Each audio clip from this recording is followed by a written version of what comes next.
بسم اللہ الرحمن الرحیم۔ حضرت بہلول رحمۃ اللہ علیہ سے منقول ہے کہ ایک قوم میں ایک دیندار شخص تھا جس کا معاملہ خدا کے ساتھ بہت اچھا تھا۔ اس کی ایک عورت تھی جو کہ نہایت خوبصورت تھی۔ اس دیندار شخص کو اس پر کسی وجہ سے بدگمانی ہو گئی تھی۔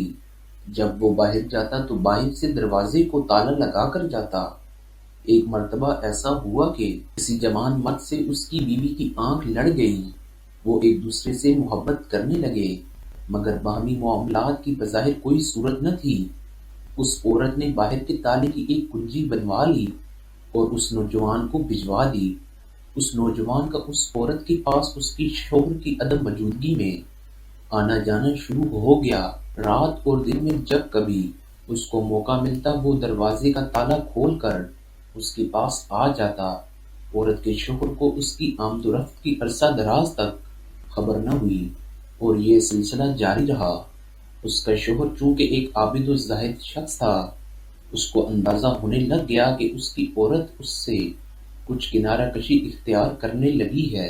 چنانچہ اس نے خود سے عورت کو مطلع کر دیا اور کہا کہ مجھے اسی وقت اطمینان ہو سکتا ہے جب تم اپنی عفت و عصمت پر حلف اٹھا لو گی۔ عورت اس بات پر راضی ہو گئی اور کہنے لگی جب آپ چاہیں مجھ سے حلف لے لیجئے۔ جس شہر کا یہ واقعہ ہے وہاں ایک پہاڑ تھا اور اس کے قریب ایک نہر بھی بہتی تھی۔ وہاں جا کر لوگ قسم اور حلف اٹھایا کرتے تھے اور جو شخص وہاں پر جھوٹی قسمیں اٹھاتا فوراً ہلاک ہو جاتا۔ میاں بیوی کے درمیان حلف کی بات چیت کے بعد اس کا آشنا اس کے پاس آیا تو اس نے اس سے اپنے شوہر کی بدگمانی اور پہاڑ پر چڑھ کر قسم کھانے کا سارا واقعہ سنایا۔ یہ سن کر وہ نوجوان پریشان ہو گیا کہ اب کیا کیا جائے۔ اس نے اس کو تسلی دی اور کہا کہ گھبرانے کی کوئی بات نہیں، میں ایسی ترکیب کروں گی کہ سانپ بھی مر جائے اور لاٹھی بھی نہ ٹوٹے گی۔ فلاں دن فلاں وقت میں اپنے شوہر کے ساتھ قسم کھانے کے لیے اس پہاڑ پر جاؤں گی۔ تم بھیس بدل کر اور سواری کا ایک گدھا لے کر شہر کے باہر پھاٹک پر آ جانا، اور جب تم ہم دونوں میاں بیوی کو آتا دیکھو تو گدھے کو لے کر ہمارے قریب آ جانا۔ میں تمہارے گدھے پر پہاڑ تک جانے کے لیے سوار ہو جاؤں گی۔ تم جلدی سے مجھے اٹھا کر گدھے پر سوار کر دینا، پھر دیکھنا کیا ہوتا ہے۔ چنانچہ جب حلف اٹھانے کا دن آیا تو اس دیندار شوہر نے اپنی بیوی سے کہا کہ چلو اس پہاڑ پر چلیں تاکہ تم حلف اٹھا کر مجھے مطمئن کر سکو۔ یہ سن کر وہ جلدی سے کپڑے بدلے بغیر چلنے کے لیے تیار ہو گئی اور کہنے لگی کہ میں پیدل پہاڑ پر نہیں چڑھ سکتی۔ شوہر نے کہا چلو شہر کے باہر پھاٹک پر کوئی گدھے والا کھڑا ہوگا، اس کا گدھا کرائے پر لے لیں گے۔ دونوں گھر سے چل دیے۔ جب شہر کے دروازے پر پہنچے تو عورت کا آشنا گدھا لیا کھڑا تھا۔ اسے دیکھتے ہی عورت نے اسے آواز دی کہ او گدھے والے، ہم تجھ کو نصف درہم دیں گے، کیا تم ہمیں اس پہاڑ تک پہنچا دے گا؟ وہ بولا جی ہاں پہنچا دوں گا۔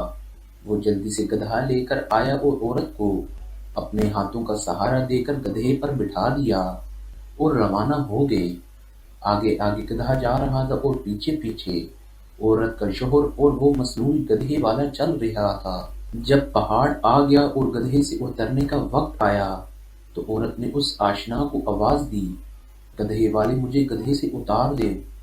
وہاں وہ ابھی آ بھی نہ پہنچا تھا کہ عورت نے خود بخود گدھے سے گر پڑی اور اس طرح گری کہ اس کا سطر بہروپیے کے سامنے کھل گیا۔